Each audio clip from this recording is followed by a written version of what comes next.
നമ്മൾ ബംഗാളിലേക്കാണ്. നമുക്കറിയാം കുറച്ച് നാളുകൾക്ക് മുമ്പ് ബംഗാളിൽ ബാബരി മസ്ജിദ് നിർമ്മിക്കുമെന്ന് പറഞ്ഞൊരു തൃണമൂൽ കോൺഗ്രസ് നേതാവ് ഉണ്ടായിരുന്നു, ഹുമയൂൺ കബീർ. ഇദ്ദേഹത്തോട് ഇതിൻ്റെ നിർമ്മാണത്തിൽ നിന്ന് പിൻവാങ്ങാൻ വേണ്ടിയിട്ട് തൃണമൂൽ കോൺഗ്രസ് ആവശ്യപ്പെടുകയുണ്ടായി. എന്നാൽ അദ്ദേഹം അതുമായിട്ട് മുന്നോട്ട് പോവുകയാണ്. തുടർന്ന് ആ പാർട്ടി അദ്ദേഹത്തെ പുറത്താക്കി. പിന്നീട് ഇദ്ദേഹം സ്വന്തമായിട്ടൊരു പാർട്ടി രൂപീകരിച്ചിരുന്നു.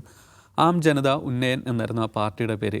ഇത്തവണത്തെ തെരഞ്ഞെടുപ്പിൽ നിരവധി മുസ്ലിം ബെൽറ്റുകളിലടക്കം അദ്ദേഹം സ്ഥാനാർത്ഥികളെ നിർത്തുകയുണ്ടായി. കൂടാതെ ഉവൈസിയുടെ മജ്ലിസ് പാർട്ടിയുമായിട്ട് സഖ്യമുണ്ടാക്കുകയും ചെയ്തിട്ടുണ്ട്. ഇപ്പോൾ ഇതാ ഈ ഹുമയൂൺ കബീറിനെതിരെ ഒരു ഒളിക്യാമറ വീഡിയോ തൃണമൂൽ കോൺഗ്രസ് പുറത്തുവിട്ടിരിക്കുകയാണ്. ഇതൊരു BJPയുടെ ഓപ്പറേഷനാണെന്നും 1000 കോടി രൂപയോളം തനിക്ക് ഇതിനു വേണ്ടിയിട്ട് വേണ്ടി വരുമെന്നും ഇദ്ദേഹം ഇതിൽ വെളിപ്പെടുത്തുന്നുണ്ട്. അതിൽ 200 കോടിയോളം കിട്ടിയിട്ടുണ്ട്. ഇതെങ്ങനെയാണ് BJPക്ക് ഗുണകരമാകുന്നത് എന്ന് കൂടിയിട്ട് ഈ വീഡിയോയിൽ ഇദ്ദേഹം വ്യക്തമാക്കുന്നുണ്ട്. കാരണം ഞാൻ മുസ്ലിങ്ങൾക്ക് വേണ്ടിയിട്ട് വോട്ട് ചോദിക്കുമ്പോൾ ബാക്കി ഹിന്ദു വോട്ടുകൾ നിങ്ങൾക്ക് കിട്ടുമല്ലോ, അതുകൂടിയിട്ട് ബംഗാളിൽ ഇത്തരത്തിലൊരു വിഭജനം ഉണ്ടാക്കുകയും BJPക്ക് ആധിപത്യം ഉണ്ടാക്കാനും കഴിയുമല്ലോ. അതുകൂടാതെ ഈ പ്രൊജക്റ്റിനെ കുറിച്ചിട്ട് അറിയാൻ കഴിയുന്ന കുറച്ച് പേർ കൂടിയിട്ടുണ്ടെന്ന് കൂടിയിട്ട് വെളിപ്പെടുത്തുന്നുണ്ട്. അതിൽ അസം, മധ്യപ്രദേശ് എന്നീ മുഖ്യമന്ത്രിമാർ, ഇതുകൂടാതെ ബംഗാളിലെ പ്രതിപക്ഷ നേതാവ്, ഇതിൽ ഏറ്റവും പ്രധാനമന്ത്രിയുടെ ഓഫീസിൽ നിന്നുള്ള ഒരാൾ കൂടിയിട്ട് ഇതിനെക്കുറിച്ച് അറിയാമെന്നാണ് ഇതിൻ്റെ അകത്ത് ഇദ്ദേഹം പറയുന്നത്. ഇതുകൊണ്ട് തന്നെ ഇത് വലിയ രാഷ്ട്രീയ വിവാദമായിട്ട് നിലവിൽ ബംഗാളിൽ മാറിയിട്ടുണ്ട്. ഇതിനെക്കുറിച്ചിട്ട് കേന്ദ്ര ഏജൻസി അന്വേഷിക്കണമെന്ന് തൃണമൂൽ കോൺഗ്രസ് പറയുന്നുണ്ട്. അതോടൊപ്പം തന്നെ അമിത്ഷാ ഇന്ന് ഇതിനെയൊക്കെ തള്ളിക്കളഞ്ഞ് രംഗത്ത് വന്നിട്ടുണ്ട്. ഈ ഹുമയൂൺ തന്നെ ഇതിൽ പറയുന്നത് ഇതൊരു AI വീഡിയോ ആണെന്നാണ് പറയുന്നത്. അമിത്ഷാ എന്നെ ശരിവെച്ചുകൊണ്ട് പറയുന്നത് മമതാ ബാനർജി ആയിരക്കണക്കിന് ഇത്തരത്തിലുള്ള AI വീഡിയോകൾ ചെയ്യുന്ന ആളാണെന്ന് കൂടിയിട്ട് അമിത്ഷാ പറയുന്നു. ഇതിൻ്റെ വസ്തുത എന്താണ്? ഒരു തെരഞ്ഞെടുപ്പ് പടിവാതിൽക്കൽ നിൽക്കുകയാണ് ബംഗാൾ. നിഷാദ്, മുമ്പ് നിഷാദ് തന്നെ പലവട്ടം പറഞ്ഞിട്ടുണ്ട്, ബംഗാളിൽ ഇത് കണക്ക് ബാബരി മസ്ജിദ് നിർമ്മിക്കുമെന്ന് പറയുന്നതിന് പിന്നിലൊരു പ്രൊജക്റ്റ് BJPക്ക് വേണ്ടിയിട്ടുള്ളതാണ് എന്നുള്ള മനസ്സിലാണ്. അത്തരത്തിലൊരു മനസ്സിലാക്കൽ അവിടുത്തെ മജ്ലിസ് പാർട്ടി അടക്കം നടത്തിയിരുന്നില്ലേ? അവരുമായിട്ട് വലിയ സഖ്യം ഉണ്ടാക്കിയിരുന്നു. ആ മജ്ലിസ് എന്ന് മനസ്സിലാക്കാൻ ഇപ്പോൾ നമ്മുടെ ഉവൈസിയുടെ പാർട്ടിക്ക് അത് ആ നിലയ്ക്ക് മനസ്സിലാക്കാൻ പറ്റിയില്ല. ഇപ്പം ഇങ്ങനെ ഒരു സംഭവം ഉണ്ടാവും. അത് ബംഗാളിലെ തെരഞ്ഞെടുപ്പിന് തൊട്ട് മുൻപ് ബാബരി മസ്ജിദ് ബംഗാളിൽ ഞങ്ങൾ നിർമ്മിക്കാൻ പോവുകയാണെന്നുള്ളത് പ്രഖ്യാപിക്കുന്നു. അത് അബദ്ധമാണെന്ന് പാർട്ടി പറയുന്നു. അയാൾ അതിൽ തന്നെ ഉറച്ചു നിൽക്കുന്നു. അയാളെ പുറത്താക്കിയ അയാൾ ബാബരി മസ്ജിദിന് ശിലയിടുന്നു. ആ ശിലയിടുന്ന ചടങ്ങിൽ ആയിരക്കണക്കിന് ആളുകൾ വരുന്നു. അവർക്ക് എല്ലാവർക്കും ഭക്ഷണം കൊടുക്കുന്നു. ലക്ഷങ്ങൾ, കോടികൾ ചിലവാക്കുന്നു. എവിടുന്നാണ് ഈ പൈസ? സിമ്പിളായിട്ട് ആലോചിച്ചാൽ നമുക്ക് മനസ്സിലാവും. തെരഞ്ഞെടുപ്പിന് മുൻപ് അതൊരു പ്ലോട്ട് ബിൽഡ് ചെയ്യുകയാണ്. ഫോൾസ് ഫ്ലാഗ് ഓപ്പറേഷൻസ് BJPക്ക് പുതിയ കാര്യമല്ല. എനിക്കിതിൽ ഏറ്റവും വലിയ സംഭവമായിട്ട് തോന്നുന്ന ഒന്ന്, അത് പിടിക്കണമെന്ന് TMC തീരുമാനിക്കുന്നു. കാരണം അല്ലെങ്കിൽ അയാൾ പറഞ്ഞല്ലോ മുസ്ലിങ്ങൾ മണ്ടന്മാരാണ്, ഇവിടുത്തെ ആ മുസ്ലിങ്ങളെ പറ്റിക്കാൻ എളുപ്പമാണ് എന്ന് പറയുന്നുണ്ടല്ലോ. അപ്പോൾ മുസ്ലിങ്ങൾ പറ്റിക്കപ്പെടാൻ സാധ്യതയുണ്ട്, മുസ്ലിം വോട്ട് ഡിവൈഡ് ചെയ്യപ്പെടാൻ സാധ്യതയുണ്ടെന്ന് മനസ്സിലാക്കിയിട്ട് ഇയാളെ പൊളിക്കണമെന്ന് തീരുമാനിക്കുന്നു TMC. എന്നിട്ട് അയാളെ പൊളിക്കാൻ ഒരു സ്റ്റിങ് ഓപ്പറേഷൻ നടത്തുന്നു. അത് വെളിച്ചത്ത് കൊണ്ടുവരുന്നു, എക്സ്പോസ്ഡ് ആവുന്നു. എടുത്ത പണി ചെറുതല്ലല്ലോ. അല്ലാതെ കേവലം ആരോപണം ഉന്നയിച്ചുകൊണ്ടിരിക്കുകയല്ല, തീർക്കാൻ തീരുമാനിക്കുന്നു, അതിനുള്ള പണിയെടുക്കുന്നു. അതായത് കേന്ദ്ര ഏജൻസി വന്നിട്ട് TMCയുടെ അവരുടെ തെരഞ്ഞെടുപ്പ് സ്ട്രാറ്റജീസ് പ്ലാൻ ചെയ്യുന്ന ഐപാക്കിൻ്റെ ആഫീസിൽ കയറി ഇതെല്ലാം എടുത്തുകൊണ്ട് പോകുന്നേരം ഇത് മോശമാണ്, ഇത് ചെയ്യരുത് എന്ന് അവിടെ ഇരുന്ന് ആഫീസിൽ ഇരുന്ന് പ്രസ്താവന ഇറക്കുകയല്ല. മമതാ ബാനർജി നേരെ ഇങ്ങോട്ട് ഇറങ്ങി വരുന്നു, ഐപാക്കിൻ്റെ ഓഫീസിൽ വരുന്നു, ഫയൽ അവരെടുത്തുണ്ടെങ്കിൽ പോകുന്നു. ഇപ്പോൾ നിങ്ങൾക്ക് തരുന്നില്ല എന്ന മട്ടിൽ. അതാണ് ബംഗാളിൽ ആവശ്യമുള്ള രാഷ്ട്രീയം. കാരണം ചോദിച്ചാൽ ഇപ്പോൾ ഈ മൊമെൻറ്റിൽ ചെയ്യേണ്ട പണി ഈ മൊമെൻറ്റിൽ ചെയ്തിട്ടില്ലെങ്കിൽ തെരഞ്ഞെടുപ്പും കഴിഞ്ഞു പോവുകയും തോറ്റു പോവുകയും ചെയ്യുന്നവർക്ക് നന്നായിട്ട് മനസ്സിലായിട്ടുണ്ട്. BJPയെ സംബന്ധിച്ച് BJP ഈ തെരഞ്ഞെടുപ്പിൽ ശ്രമിക്കുന്ന ഏറ്റവും പ്രധാനപ്പെട്ട സംഗതി ഇതൊരു TMC is a Muslim league 2.0 പാർട്ടിയാണ് എന്ന് സ്ഥാപിക്കാനാണ്. മുസ്ലിങ്ങൾക്ക് വേണ്ടി മാത്രം പ്രവർത്തിക്കുന്ന പാർട്ടിയാണെന്ന് സ്ഥാപിക്കാനാണ്. എന്നിട്ട് ഇവരുടെ റാലികളെടുത്ത് നോക്കുക, ഈ BJP നടത്തുന്ന റാലികൾ നോക്കിയാൽ ആ റാലികളിലൊക്കെ ഹിന്ദു ഭായ് എന്നാണ് വിളിക്കുന്നത്. എല്ലാ ഹിന്ദുക്കളും ഭായിമാരാണ്, മറ്റേത് മുസ്ലിങ്ങളുടെ പാർട്ടിയാണെന്ന് വിളിക്കുന്നു. എന്നിട്ട് ഈ റാലിയെ കടത്തുമ്പോൾ റാലിയിൽ ഈ ഇസ്രായേലിൻ്റെ കൊടിയൊക്കെ പറത്തും. അതിനകത്ത് ഭയങ്കര പ്രകോപന സ്വഭാവമുള്ള പാട്ടുകൾ പ്ലേ ചെയ്യും. മസ്ജിദുകളുടെ മുമ്പിൽ വന്ന് ഈ പാട്ടുകൾ ഉറക്കെ DJ വെറുപ്പ് പാട്ടുകൾ വെക്കും. പരമാവധി പ്രകോപനം ഉണ്ടാക്കുകയാണ്. പോട്ടെ, SIR എടുക്കാം. SIRൽ 85 to 90 lakhs 90 ലക്ഷം ആളുകളെയാണ് വെട്ടിയത്. ആ വെട്ടിയതിൽ മമതാ ബാനർജി പറയുന്നു മുസ്ലിം ഭൂരിപക്ഷ മേഖലകൾ, അതിർത്തി ജില്ലകളിലാണ് ഏറ്റവും കൂടുതൽ ആൾക്കാരെ വെട്ടിയത്. അതും പറഞ്ഞ് അവർ സുപ്രീം കോടതിയിൽ ചെന്നു, കുപ്പായ വിട്ടുണ്ട്. നോക്കൂ, സുപ്രീം കോടതി നോക്കുമ്പോൾ ഒരു ചീഫ് മിനിസ്റ്റർ വരികയാണ് കുപ്പായ വിട്ട് കേസ് പറയാൻ. കോടതി അതിന് സീരിയസ് ആയി എടുക്കേണ്ടി വന്നല്ലോ. സോ അതാണ് ഞാൻ പറയുന്നത്, അവിടെ BJP ശ്രമിച്ചുകൊണ്ടിരിക്കുന്നതെന്ന് പറഞ്ഞാൽ മുസ്ലിം ഹേറ്റ്, മുസ്ലിം അപരത്വം ഉണ്ടാക്കുക എന്ന് പറഞ്ഞ പ്രധാനപ്പെട്ട പണിയാണ്. അതുകൊണ്ടാണ് ഞങ്ങൾ വന്നാൽ ഏക സിവിൽ കോഡ് നടപ്പിലാക്കാൻ പോവുകയാണെന്ന് പ്രഖ്യാപിക്കുന്നത്. ഞങ്ങൾ വന്നാൽ ഹിന്ദു പ്രൈഡിനും ഹിന്ദു ഐഡൻറ്റിറ്റിക്കും വേണ്ടിയിട്ടുള്ള നിയമങ്ങൾ കൊണ്ടുവരാൻ പോവാണ് എന്ന് സുവേന്ദു അധികാരി എന്ന് പറഞ്ഞ അവിടുത്തെ BJP നേതാവ് പ്രഖ്യാപിക്കുന്നത്. അപ്പോൾ അസമിനെ RSSൻ്റെ ഒരു പ്രധാനപ്പെട്ട ശ്രദ്ധാകേന്ദ്രമായിട്ടുള്ള സ്ഥലമാണ്. കഴിഞ്ഞ ഒരു പതിറ്റാണ്ടിലധികമായി RSS അവിടെ പണിയെടുത്തുകൊണ്ടിരിക്കുകയാണ്. വിജയിക്കുക, ബംഗാൾ എന്ന് പറയുന്ന സംസ്ഥാനം പിടിക്കുക, അതിർത്തി സംസ്ഥാനം പിടിക്കുക എന്നുള്ള അവരുടെ ദീർഘകാല പദ്ധതിയാണ്. ഈ 5 സംസ്ഥാനങ്ങളുടെ കഥ എടുത്താൽ ഏറ്റവും കൂടുതൽ RSSും ഹിന്ദുത്വവും ഇൻവെസ്റ്റ് ചെയ്യുന്നത് ബംഗാളിലാണ്. ബട്ട് ബംഗാൾ പിടിക്കുക ഈസിയാണെന്ന് എനിക്ക് ഇപ്പോഴും തോന്നുന്നില്ല. അതിൻ്റെ കാരണം ചോദിച്ചാൽ, ഒന്നാമത് മുസ്ലിം വോട്ടുകൾക്കിടയിൽ വിള്ളലുണ്ടാക്കുക. അതാണ് മുസ്ലിം പിന്നാക്ക വോട്ടുകളാണ് ഏറ്റവും കൂടുതൽ. മുസ്ലിം വോട്ടുകൾ, അതിന് സ്ത്രീ വോട്ടുകൾ, ഇത് രണ്ടുമാണ് മമതാ ബാനർജിയുടെ ഏറ്റവും വലിയ കരുത്ത്.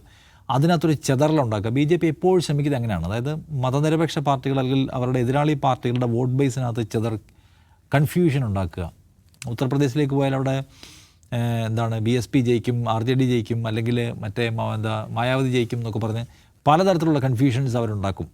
ആ കൺഫ്യൂഷനിൽ ചെതറിപ്പോകുന്ന വോട്ടുകൾക്കിടയിലൂടെ ഇപ്പുറത്ത് അവർ സെക്യൂർ ചെയ്യുക എന്നുള്ളതാണ്. അത് മുസ്ലിം ഭൂരിപക്ഷ മേഖലയിൽ പോലും BJP ജയിക്കുന്നത് അവിടെ അങ്ങനെയാണ്. അപ്പോൾ ഇവിടെയും മുസ്ലിം വോട്ടുകൾ ചിതറിക്കാൻ വേണ്ടി എടുത്ത പണിയാണ് ഹുമയൂണിനെ കൊണ്ട് ബാബരി മസ്ജിദിനെ തറക്കല്ലിടിപ്പിച്ചത്. പക്ഷേ അത് പൊളിഞ്ഞു പോയിട്ടുണ്ട്. എന്ന് മാത്രമല്ല, മുസ്ലിം വോട്ടിൻ്റെ കാര്യത്തിൽ ട്രസ്റ്റ് ഓൾറെഡി അവരുണ്ടാക്കിയിട്ടുണ്ട്. കേരളത്തിലെ മുഖ്യമന്ത്രിയെക്കാളോ മറ്റേതെങ്കിലും മുഖ്യമന്ത്രിമാരെ പോലല്ല, അവർ ഏറ്റവും ഒരു ഓപ്പൺ ഫൈറ്റ് എപ്പോഴും BJPക്കെതിരെ എടുത്തുകൊണ്ടേയിരുന്നു. അത് BJPയോട് ഫൈറ്റ് ചെയ്യുന്ന ആളാണ് ദീദി എന്നുള്ള കോൺഫിഡൻസ് ആൾക്കാർ കൊടുത്തിട്ടുണ്ട്. ആദ്യത്തെ നിയമസഭാ തെരഞ്ഞെടുപ്പ്, കഴിഞ്ഞ നിയമസഭാ തെരഞ്ഞെടുപ്പ് 2021, ഇപ്പോൾ 2024 കഴിഞ്ഞ ലോക്സഭാ തെരഞ്ഞെടുപ്പ്, ഇത് രണ്ടിനെയും കണക്കെടുത്താൽ 13% മുസ്ലിം വോട്ട് കൂടി. 73% മുസ്ലിം വോട്ടും മമതാ ബാനർജിയുടെ പാർട്ടിക്കാണ് കിട്ടിയത്. അതിനകത്തൊന്നും ആ ബേസ് അളയിപ്പോന്നും പ്രശ്നമില്ല. കാരണം അത്രയും കോൺഫിഡൻസ് ആണ്. എന്ന് വെച്ചാൽ കേന്ദ്ര സേന വന്ന് പ്രത്യേക രാഷ്ട്രീയ താല്പര്യത്തോടെ റെയ്ഡ് നടത്തുമ്പോൾ മുഖ്യമന്ത്രി ഇറങ്ങി മുന്നിൽ നിൽക്കുക എന്ന് വെച്ചാൽ ആളുകൾക്ക് കൊടുക്കുന്നൊരു ആവേശമുണ്ട്. ഇവർ കൊള്ളാം, ഇവർ ഫൈറ്റ് ചെയ്യും, അവർ ചാകുന്നവരെ ഫൈറ്റ് ചെയ്യും, അവർ കോംപ്രമൈസ് ചെയ്യാത്തവരാണ് എന്ന സംഗതിയുണ്ടല്ലോ. അതുകൊണ്ട് ആ ഏരിയയും പിന്നെ സ്ത്രീ വോട്ടുകളുടെ കാര്യവും അവർ ആ കാര്യത്തിൽ സെറ്റ് ചെയ്ത് അവർക്ക് ഉറപ്പാണ്. സോ അതുകൊണ്ട് BJPയെ സംബന്ധിച്ച് ഇത്തവണയും അവരുടെ ഒരു ഓപ്പറേഷൻ പാളിയെന്ന് എനിക്ക് തോന്നുന്നു. BJP കുറച്ചൊക്കെ നമ്പർ കൂട്ടാനുള്ള സാധ്യതയുണ്ട്. കാരണം അത്രയും ഹെയ്റ്റ് ഫ്ലഡ് ചെയ്യുകയാണ്. ഇപ്പോൾ ഈ FCRA കൊണ്ടിരുന്നതിനകത്ത് പോലും പശ്ചിമ ബംഗാൾ ഒരു പ്രധാനപ്പെട്ട ലക്ഷ്യമാണ്. അവിടെ ക്രിസ്ത്യാനികളുടെ ആരാധനാലയങ്ങളും മഠങ്ങളും അല്ലെങ്കിൽ സ്ഥാപനങ്ങളും സ്കൂളുകളും ചാരിറ്റി ഓർഗനൈസേഷൻസൊക്കെ പുറത്തുനിന്നുള്ള പൈസ കൊണ്ടുവന്ന് വൻതോതിൽ ഹിന്ദുക്കളെ മതം മാറ്റുകയാണെന്ന് പറഞ്ഞു. ആ ഒരു ഉദ്ദേശമാണ്. ഈ കേരളത്തെ മാത്രം മുൻനിർത്തിക്കൊണ്ടല്ല FCRA കൊണ്ടുവരുന്നത് എന്ന കാര്യം ഓർക്കണം. കേരളത്തിലൊരു ബ്ലോക്ക് കിട്ടിയപ്പോഴും ഹോൾഡ് ചെയ്താണ് അവർ. മറ്റേത് അവരുടെ പ്രധാന ലക്ഷ്യമാണ് FCRA ഞങ്ങൾ കൊണ്ടുവരികയാണ് എന്ന് പറയുന്ന കാര്യം. അപ്പോൾ ഇത് അത്ഭുതപ്പെടാനൊന്നുമില്ല. BJP എല്ലാ കാലത്തും മക്ക മസ്ജിദിലും മലേഗാവിലും സ്ഫോടനം നടത്തിയത് ആരാണ്?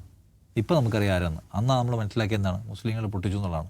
False flag. ഇപ്പോൾ കർണാടകയിൽ നമുക്ക് ഓർമ്മയുണ്ട്. കഴിഞ്ഞ വർഷമോ ഈ വർഷം ആദ്യമാണെന്നറിയില്ല, ഒരു സർക്കാർ വിദ്യാലയത്തിൻ്റെ വാട്ടർ ടാങ്കിൽ വിഷം കലക്കി.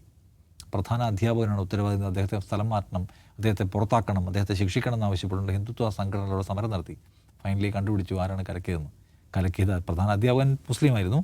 പക്ഷേ കലക്കിയത് ഈ മൊത്തം കുളം കലക്കണമെന്ന് ഉദ്ദേശിച്ച് വിദ്യാർത്ഥികൾ പഠിക്കുന്ന വെള്ളത്തിലാണെന്ന് ഓർക്കണം. അപ്പം ആരെങ്കിലും കൂട്ടത്തിലുള്ള മനുഷ്യരെ കുരുതി കൊടുത്തിട്ടായാലും കലാപം ഉണ്ടാക്കണമെന്ന് ആഗ്രഹിക്കുന്ന മനുഷ്യർ, ചുമ്മാ നോക്കിയാൽ മുസ്ലിം പേരുകളിൽ അബ്ദുള്ള എന്നുള്ള പേരിലൊക്കെ ഒന്ന് ഹേറ്റ് ഇടുന്ന ആൾക്കാരെ നമുക്ക് കാണാൻ പറ്റും. മുസ്ലിം പേരുകളിൽ സോഷ്യൽ മീഡിയയിൽ ഹേറ്റ് എന്ന് പറയുക, മുസ്ലിം പേരുകളിൽ കലാപം ഉണ്ടാക്കുക, കലാപാഹ്വാനം നടത്തുക, അല്ലെങ്കിൽ എന്തെങ്കിലും സ്ഫോടനങ്ങളും മറ്റും ഉണ്ടാക്കി മുസ്ലിം പേരുകാരെ അറസ്റ്റ് ചെയ്യുക, ഇതൊക്കെ എത്രയോ കാലമായിട്ട് കണ്ടുകൊണ്ടിരിക്കുന്ന ഒന്നാണ്. അപ്പോൾ മുസ്ലിം പേരുകാരെ ഇറക്കിയും മുസ്ലിം സിംബൽസ് ഇറക്കിക്കൊണ്ട് തന്നെ മുസ്ലിങ്ങളെ കൺഫ്യൂസ് ചെയ്യുക ആൻഡ് ടോട്ടൽ മറ്റേ കമ്മ്യൂണിറ്റിയെ കൺഫ്യൂസ് ചെയ്യുക. ആ മുസ്ലിങ്ങൾ ബാബരി മസ്ജിദ് ഉണ്ടാക്കാൻ പോവുകയാണ്. ബാബരി മസ്ജിദ് ബാബറിൻ്റെ ഇൻവേഷനുമായി ബന്ധപ്പെട്ട് ഉണ്ടാക്കിയിട്ടുള്ള ഒരു സ്ട്രക്ചറാണ്. അത് ഉമാർ റീബിൽഡ് ചെയ്യാൻ പോകുന്നു എന്ന് പറഞ്ഞ് ഹിന്ദു കൺസൾട്ടേഷൻ ഉണ്ടാക്കുന്നതാണ്. അത് ഈ തെരഞ്ഞെടുപ്പിന് മുമ്പ് പൊളിക്കാൻ പറ്റുന്നുള്ള TMCയെ സംബന്ധിച്ചൊരു നേട്ടമായിട്ടാണ് എനിക്ക് തോന്നുന്നത്. BJP അവരുടെ പണിയെടുക്കുന്നു. അത്ഭുതമൊന്നുമില്ല, പുതിയതായിട്ടൊന്നുമില്ല. BJP എടുക്കാവുന്ന പണി എല്ലാം എടുത്തുകൊണ്ടിരിക്കുകയാണ്. അതിന് ആവശ്യം പോലെ പൈസയും അവരുടെ ഉണ്ട്. പക്ഷേ നമ്മളത് കാണേണ്ട കാര്യം, മമതാ ബാനർജിയുടെ നേതൃത്വത്തിലുള്ള TMC അതിനോടെടുക്കുന്ന ഒരു പ്രതികരണം അതിഗംഭീരമാണെന്ന് ഞാൻ പറയുക. അതായത് കേന്ദ്ര ഏജൻസി വരുമ്പോൾ കേന്ദ്ര ഏജൻസിക്കെതിരെ വഴിയിലിറങ്ങി നിൽക്കുന്നു മുഖ്യമന്ത്രി. SIRൽ കോടതി ഇടപെടുന്നില്ല എന്ന് തോന്നുമ്പോൾ ഏതെങ്കിലും വക്കീലിനെ പറഞ്ഞു വിടുക, അല്ല വക്കീൽ കുപ്പായം ഇട്ട് കോടതിയുടെ പടി കയറി ചെന്നിട്ട് എൻ്റെ സംസ്ഥാനം നശിപ്പിച്ചുകൊണ്ടിരിക്കുന്നു ഇവന്മാരൊന്ന് കോടതിയുടെ മുമ്പിൽ നോക്കി പറയുമ്പോൾ കോടതി തന്നെ ഞെട്ടുകയാണ്. അപ്പോൾ ഇപ്പോൾ നോക്കൂ, ഏറ്റവും അവസാനം ഈ സ്റ്റിംഗ് ഓപ്പറേഷനിലൂടെ ഇയാളെ പൊളിക്കുക, എന്നിട്ട് ഉവൈസിയൊരു അടക്കം വിച്ഛേദിപ്പിക്കാൻ പറ്റിയല്ലോ. സോ എനിക്കതിൽ ഏറ്റവും ഹോപ്പ്ഫുള്ളായി തോന്നുന്ന കാര്യം, ഇന്ത്യയിലെ ഏറ്റവും മികച്ച സംഘ് പരിവാർ പ്രതിരോധം എന്ന് പറയുന്ന സംഗതി എടുക്കുന്നത് മമതാ ബാനർജിയാണ്. എനിക്ക് എപ്പോഴും പറയാൻ തോന്നുന്ന പോലെ സംഘ് പരിവാർ എന്ന് പറയുന്നത് അവർ ഏറ്റവും ഡേർട്ടി പൊളിറ്റിക്സാണ് കളിക്കുന്നത്. ആ ഡേർട്ടി പൊളിറ്റിക്സിനോട് നമുക്ക് രാജ്ഭവൻ ഉപരോധം നടത്തി പ്രതിരോധിക്കാം എന്ന് വെച്ചാൽ നടക്കില്ല. രാജ്ഭവൻ ഉപരോധം അല്ല വേണ്ടത്, ഏകദിന ധർണയല്ല വേണ്ടത്, ഡൽഹിയിൽ പോയി മന്ത്രിമാരുമായി ചർച്ച നടത്തുകയല്ല വേണ്ടത്. അവർ കളിക്കുന്ന ഡേർട്ടി പൊളിറ്റിക്സ് ആണെങ്കിൽ അതേ നാണയത്തിൽ പ്രതികരിച്ചുകൊണ്ടല്ലാതെ പിടിച്ചിരിക്കാൻ കഴിയാത്ത സാഹചര്യം ഇന്ത്യയിലുണ്ട് എന്ന് മനസ്സിലാക്കിയിട്ടുള്ള അപൂർവം മുഖ്യമന്ത്രിമാരിലൊരാളാണ് അവർ. സോ അതിൻ്റെ ഒരു ബെനിഫിറ്റ് അവർക്ക് കിട്ടുമെന്നാണ് എനിക്കിപ്പോഴും തോന്നുന്നത്. സാജു, പശ്ചിമ ബംഗാൾ ഒരു തെരഞ്ഞെടുപ്പിൻ്റെ പടിവാതിൽക്കലാണ്. മമതയ്ക്ക് അവിടെ വലിയ രീതിയിൽ മുസ്ലിം വോട്ടുകൾ കിട്ടുന്നു. അപ്പോൾ ആ മുസ്ലിം വോട്ടുകളെ പൊളിക്കുക എന്നുള്ള ഉദ്ദേശത്തിൽ BJP ചെല്ലും ചിലവും കൊടുത്തിട്ട് ഒരാളെ വളർത്തി ഒരു രാഷ്ട്രീയ പാർട്ടി ഉണ്ടാക്കുകയും ചെയ്യുന്നു. ഏകദേശം എന്തായാലും തെരഞ്ഞെടുപ്പിന് തൊട്ട് മുമ്പ് തന്നെ അത് തൃണമൂൽ പൊളിക്കുന്നു. BJPക്ക് തെരഞ്ഞെടുപ്പിന് മുമ്പേ കിട്ടാവുന്ന ഏറ്റവും വലിയ അടി കൂടിയിട്ടല്ലേ ഇത്? ഈ BJP ഇതല്ല ഇതിനപ്പുറവും കളിക്കും എന്നിപ്പോൾ നിഷാദ് പറഞ്ഞു വെച്ച് കഴിഞ്ഞു. പക്ഷേ എനിക്ക് ഏറ്റവും ആകർഷകം നേരത്തെ നിഷാദ് പറഞ്ഞ പോലെ മമതാ ബാനർജി തന്നെയാണ്. ഇങ്ങോട്ട് വാട എന്ന് വിളിച്ചാൽ അങ്ങോട്ട് മടയിൽ കയറിപ്പോയി അടിക്കുക എന്ന പണിയാണ് അവർ യഥാർത്ഥത്തിൽ ചെയ്തുകൊണ്ടിരിക്കുന്നത്. അതെന്തുകൊണ്ട് ഇപ്പം BJP പണിയെടുക്കുന്നു എന്ന് ചോദിച്ചാൽ മുസ്ലിം വോട്ടിൻ്റെ കാര്യത്തിൽ അവിടുത്തെ ഒരു വോട്ടിൻ്റെ ശതമാനം നമ്മൾ എടുത്തു കൊടുക്കുക. ഏതാണ്ട് 49% വോട്ടാണ് കഴിഞ്ഞ തെരഞ്ഞെടുപ്പുകളിൽ തൃണമൂൽ കോൺഗ്രസിന് ലഭിച്ചിട്ടുള്ളത്. BJPക്ക് അവിടെ 38% വോട്ടുണ്ട്. 10% വ്യത്യാസമുള്ളൂ. ആ 10% പൊളിച്ചാൽ മതി BJPക്ക് അധികാരത്തിലേക്ക് കടന്നു കയറാൻ വേണ്ടി. അപ്പോൾ അതിനുള്ള ഒരു പണിയാണ് BJP 2 തരത്തിലെടുത്തുകൊണ്ടിരിക്കുന്നത്. അതിലൊന്നാണ് ഹുമയൂൺ കബീറിനെ പോലെയുള്ള ഇത്തരം ടൂളുകൾ. കാരണം 27% മുസ്ലിം വോട്ട് ബാങ്കുണ്ട് അവിടെ. ആ 27% എന്ന് പറഞ്ഞാൽ ഇടതു പാർട്ടികളുടെ ഒരു തകർച്ചയ്ക്ക് ശേഷം അത് മമതാ ബാനർജിക്ക് സ്വന്തമാണ്. അത് വേറെ എങ്ങോട്ടും പോകുന്നില്ല.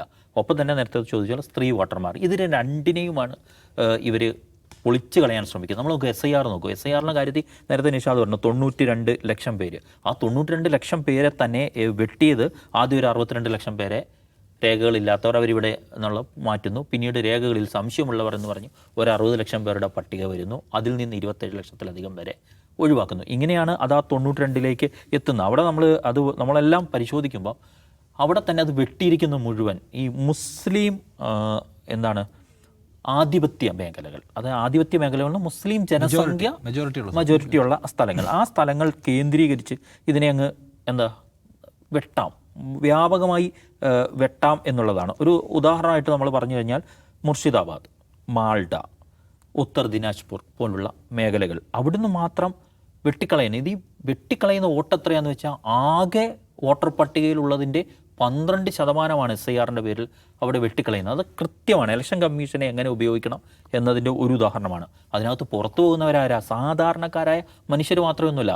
കൽക്കട്ട ഹൈക്കോടതിയിൽ നിന്നും വിരമിച്ച ജഡ്ജിമാർ, ഇപ്പോഴത്തെ സംസ്ഥാന സർക്കാരിലെ വകുപ്പ് സെക്രട്ടറിയുടെ കുടുംബാംഗങ്ങൾ പോലും പുറത്തു പോവാണ്. അതായത് സമൂഹത്തിൽ സ്വാധീനവും വിലയും ഒക്കെ ഉണ്ട് എന്ന് കരുതുന്നവരെ പോലും വെട്ടിനിരത്തുന്ന പണിയാണ് എടുത്തത്.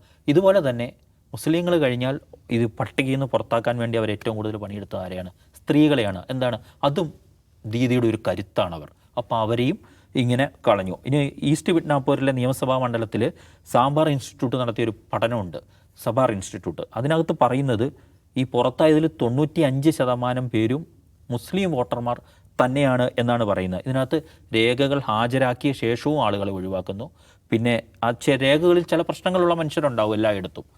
അപ്പോൾ അതിൽ ഒരു വിഭാഗത്തെ മാത്രം എടുത്തിട്ട് കളയും, മറുവിഭാഗത്തെ അതിനകത്ത്.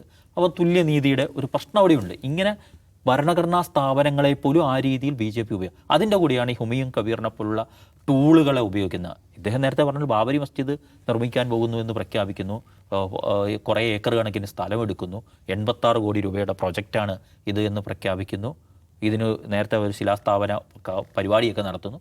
ഇപ്പോൾ എന്താണെന്ന് പറഞ്ഞാൽ അവിടെ ആ സമീപ പ്രദേശത്ത് നിന്നൊക്കെ ദിനം പ്രതി ആളുകൾ വന്നിട്ട് ഇത് കാണാനൊക്കെ വരികയാണ്. ആളുകളെ ഇങ്ങനെ ആകർഷിച്ച് ഈ വീഡിയോ പുറത്തു വന്നില്ലായിരുന്നെങ്കിൽ സംഭവിക്കുക എന്താണ്? അതിൻ്റെ ആധികാരികതയൊക്കെ അവിടെ നിൽക്കട്ടെ. ഇത് പുറത്തു വന്നില്ലായിരുന്നെങ്കിൽ സംഭവിക്കുക എന്താ? മുസ്ലിം വോട്ടുകളെ ഇവരും ഉവൈസിയുടെ പാർട്ടിയും കൂടെ സഹകരിക്കുന്നു. അതോടുകൂടി അതിൽ 1% ഒരു വലിയ ശതമാനത്തെയെങ്കിലും എന്ത് ചെയ്യാൻ പറ്റും? മമതയ്ക്ക് അനുകൂലമായി കിട്ടേണ്ടതിനെ കൊടുക്കാം. അതിലൂടെ ജയിച്ചു കയറാൻ ആർക്ക് പറ്റും? BJPക്ക്. അപ്പോൾ അവർ 1000 കോടി രൂപ ഇറക്കുന്നത് കൊണ്ട് BJPക്ക് സത്യത്തിൽ നഷ്ടമൊന്നുമില്ല. പക്ഷെ അത് പൊളിക്കാൻ കഴിഞ്ഞ എല്ലാത്തിനെയും പൊളിച്ചതുപോലെ CBI ഓഫീസിലേക്ക് പോലും ബലം പിടിച്ച് കയറാൻ ശേഷി കാണിച്ച മമത ആ കാണിക്കുന്നൊരു ആർജവുമുണ്ട്. അതെനിക്ക് തോന്നുന്നു ഇന്ത്യൻ രാഷ്ട്രീയത്തിലെ മുഴുവൻ സംഘപരിവാർ വിരുദ്ധ പൊളിറ്റീഷ്യന്മാർക്കും ഉള്ളൊരു പാഠം നൽകലാണ് ചെയ്തുകൊണ്ടിരിക്കുന്നത്. പക്ഷേ ഇത് പുതിയ രീതിയൊന്നുമല്ലല്ലോ. എല്ലാ കാലത്തും ഇത്തരം എല്ലാ തരികിട പണികളും BJP എടുക്കാറുണ്ട്. അത് നമ്മൾ ഉത്തരേന്ത്യൻ രാഷ്ട്രീയത്തിൽ സ്ഥിരമായി കാണുന്ന ഏർപ്പാടുകളാണ്. ഇനി ജയിച്ച് വന്നവരെ കൂറുമാറ്റിയും ഒക്കെ നടത്തുന്ന രാഷ്ട്രീയ പൊറോട്ട് നാടകങ്ങൾ നമ്മൾ കണ്ടതാണ്. അതുകൊണ്ട് BJP ഇത് നടത്തുന്നു എന്നതിൽ വലിയ കാര്യമില്ല. പക്ഷെ ഞാനതിനെ വലിയ കാര്യമായി കാണുന്നത് അതിനെയെല്ലാം പൊളിക്കാൻ മമതാ ബാനർജിക്ക് ബംഗാളിൽ കഴിയുന്നുണ്ട്. അവരാരോടൊക്കെയാണ് പൊരുതുന്നത്? ഒരു ഭാഗത്ത് BJP, മറുഭാഗത്ത് നേരത്തെ സെക്കുലർ ഫോഴ്സുകളായി നിലനിന്നിരുന്ന ആളുകൾ അടക്കമുള്ളവരോട് പൊരുതിക്കൊണ്ടാണ് അവിടെ BJPയെ നേരിടാൻ ഞാൻ മാത്രമേ ഉള്ളൂ എന്ന് സ്ഥാപിച്ചുകൊണ്ടുകൂടിയാണ് മമത അധികാര തുടർച്ചയ്ക്ക് വേണ്ടി ശ്രമിക്കുന്നു എന്നുള്ളത്. അതൊരു അവർക്ക് ദീർഘവീക്ഷണമുണ്ട് എങ്ങനെ മുന്നോട്ട് പോകണം എന്ന കാര്യത്തിൽ എന്നുകൂടിയാണ് ഞാൻ മനസ്സിലാക്കുന്നത്. യെസ്, ബംഗാൾ പിടിക്കാൻ BJP ഏതറ്റം വരെയും പോകുമെന്ന് നമുക്കറിയാം. അതിനെ പ്രതിരോധിക്കാൻ മമതയ്ക്ക് കഴിയട്ടെ.